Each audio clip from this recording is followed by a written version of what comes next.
Thanks for joining me, guys. Really appreciate it because I know you're in a massive, massive hurry. Now, Stefan, I spoke to you earlier, and when I spoke to you, you said that the guys were all asleep.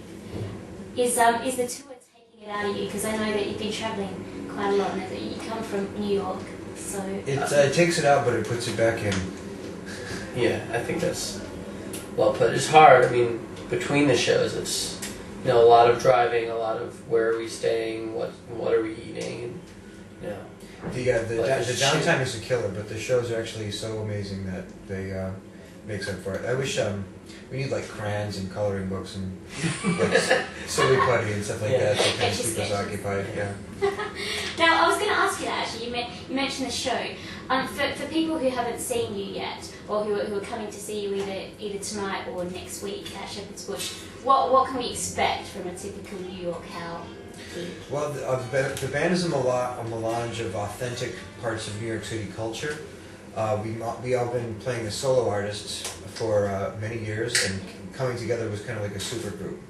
But I play the organ at a black church. Andrew plays, has like albums that he's recorded, and Stefan leads a brass band that does like Cuban jazz. And the drummer's father is a jazz musician from the Beat era, who played with Jack Kerouac and people like that. So teaming up, when you see the band, like you're gonna see like a bunch of different influences kind of like coming together in like a pretty like white hot fuse, I think.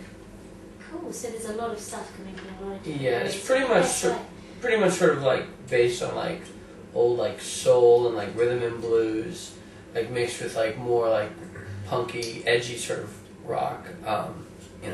So we definitely have the rock element, but then we have like the more like gospel-y soul sort of.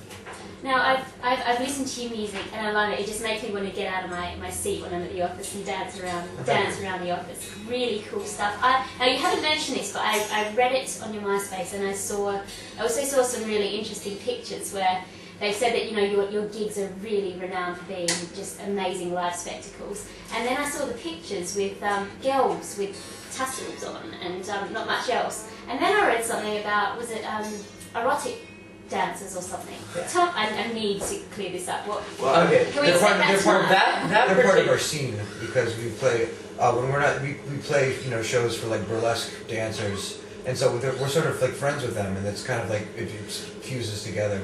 That particular show, friends of Andrew's in particular, it was a wild sort of renowned sort of underground house party show that happens once a month in New York, called Rubalad, and we tried to make it as big of a crazy party as we could.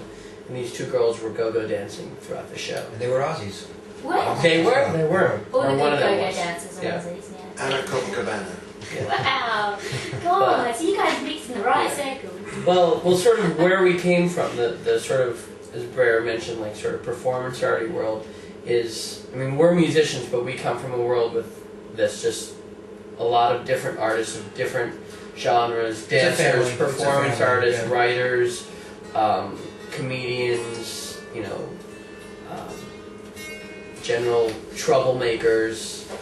Excellent. So now, compared to, I know New York is big and it's bustling, and you've said that you're not all actually from New York, but you're based there now. Three of them are. I grew up in Michigan, but the other three are from New York. Okay. And I've lived there for 10 years, I guess. How is New York living for those of us who are from either Australia or England? Or I've never been there, so what's it like as musicians in the music scene? You're up, you're down.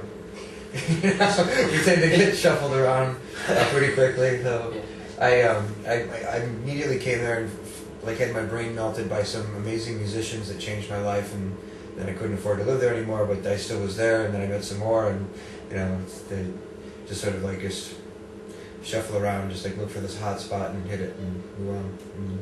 It's very expensive. It's very overpriced, and that in the past 5-6 years has sort of increased on an exponential scale. And it used to be in the city in the borough of Manhattan, the sort of main hotspot. There used to be places where poor artists could find places to live for cheap, but not anymore. It's like the air has sort of gone out of the place. And On the outer surface. boroughs on the surface, yeah, but outer boroughs like Brooklyn and the Bronx and Queens and sort of the fringes are the only places where Also poor Jersey. artists can go. Jersey Yeah. City, Yeah. so there are all these, just like any other process of gentrification where like the artists are like making the fringes of the city beautiful and livable, and then as soon as that sort of happens, it's like everybody They all gets get in kicked on it and they sort of get squeezed out and they move off to some other place. So That's what happens, isn't it? It happens in London as well. It gets fashionable Yeah. and I they imagine. swamp and Yeah, they make but- it move on. somebody writes about it and it's like a big deal all of a sudden. If you still have to start hanging out Hey, there. don't tell anybody where we live. Yeah, people are just